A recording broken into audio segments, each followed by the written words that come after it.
I feel it. Every time I drive into the Valley of the Sun, I pass along a beautiful mountain rift that swerves through cliffs and rifts in the Arizona Tonto Desert Forest. I head over and down the final hill as the brown cloud becomes visible above the flat valley floor, which is spattered with gorgeous ragged hilltops in every direction for as far as the eye can see. There's a 25-minute drive before the first town shows up, but then it's all city. The metropolis of Phoenix is the entirety of the valley, from Buckeye to Mesa, and outside of a few visits to a couple of states, 2 trips to Rocky Point, and a handful of camping trips, it was all that I knew for the first 35 years of my life. I've known since my first camping trip to Durango, Colorado at 5 that I've wanted to be in a place with real seasons, and I felt vindicated by my favorite young cousin whose response to me leaving was a steadfast, "Good, you deserve to be in some place pretty."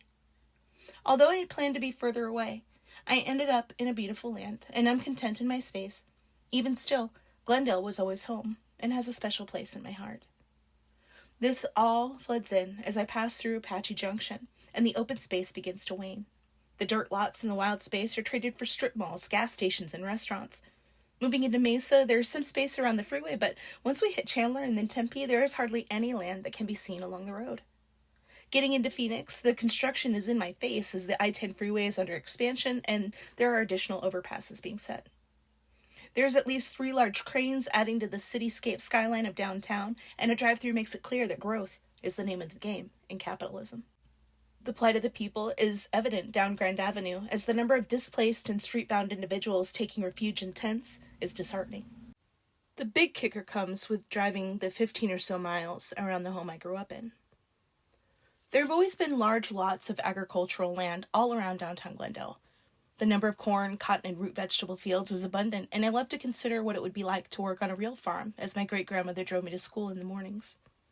The Saguaro Ranch Park was formerly a ranch and still has many fruit trees, peacocks, and nut trees on and around it. I remember when the closest field to us was sold and turned into a housing community. It's called Manistee Ranch, paying homage to its roots, and there's a small plot that remains in honor of the original. It's a tiny walking area with the old house all secured as it stands behind a shopping complex. Writing about it makes me cry, just like driving through it does. I understand change and growth is necessary. The problem is that there's no current implementation of anything that's going to make a positive, lasting impact. In fact, it's quite the opposite. Every time I drive through, there are fewer and fewer plots of land. There are more and more houses, more asphalt, more concrete, more walls blocking views with regular rooftops in a city that has more sunny days than any other in any other state, and 160 more hours of sunshine per year. There's a car wash on every other corner and a new storage facility popping up on every strangely shaped space. We have houses for our stuff when there are people without houses, and it's backwards.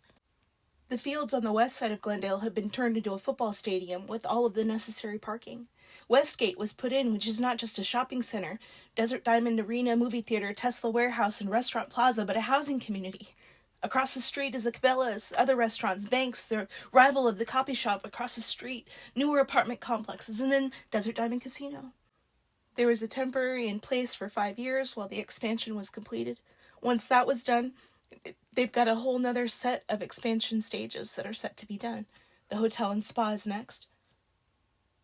The football stadium was a positive to the surrounding community when it pushed up the price of homes in the area.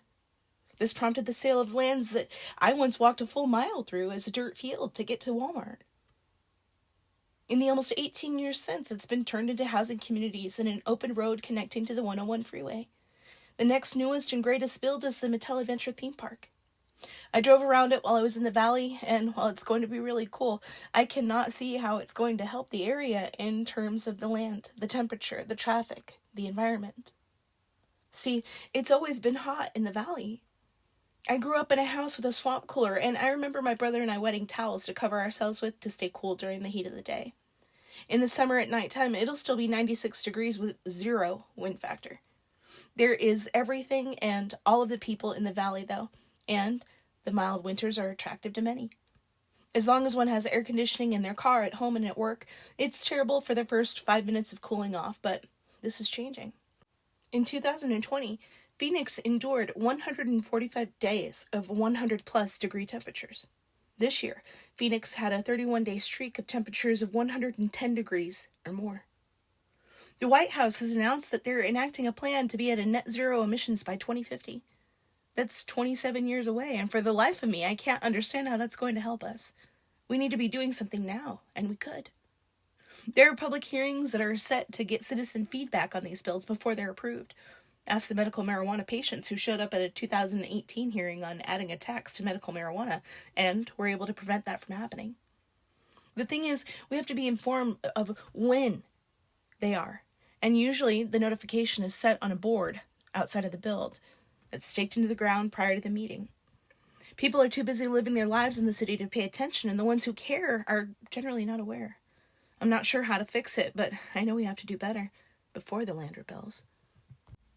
The first time that I rode on the back of a truck as we passed a cornfield, it was evident that open land makes a huge impact on the overall temperature in the area. As an adult, riding on the back of my brother's motorcycle, this was abundantly clear. To confirm, I asked ChatGPT what the effect of open and agricultural lands is on cities, and below are her inputs, although much of this seems common sense.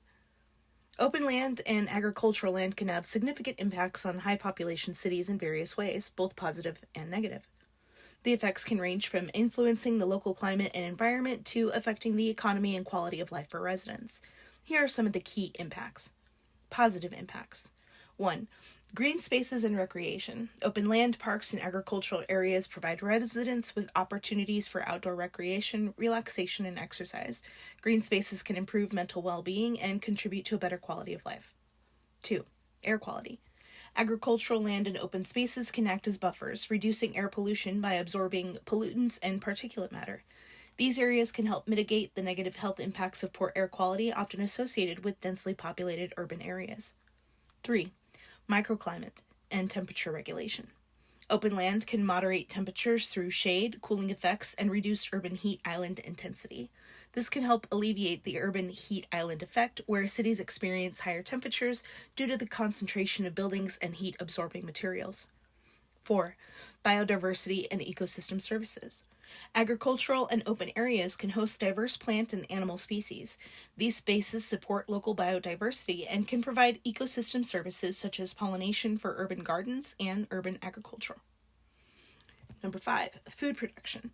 Agricultural land near cities can supply fresh produce and food products, contributing to local food security and reducing the need for long-distance transportation of goods. Negative impacts. 6. Urban sprawl. Rapid urbanization can lead to the conversion of open land and agricultural areas into urban sprawl. This can result in loss of valuable green spaces, wildlife habitats, and productive agricultural land. 7. Increased land demand. As cities grow, the demand for land increases. This can lead to the conversion of nearby open land and agricultural areas, potentially reducing local food production and increasing land prices. 8. Loss of ecosystem services. Urban expansion can result in the loss of ecosystem services provided by open land, such as water infiltration and purification, flood control, and carbon sequestration. 9. Traffic and infrastructure pressure. As cities expand, infrastructure demands increase. New roads, utilities, and transportation networks may be required, leading to increased traffic congestion and environmental impacts.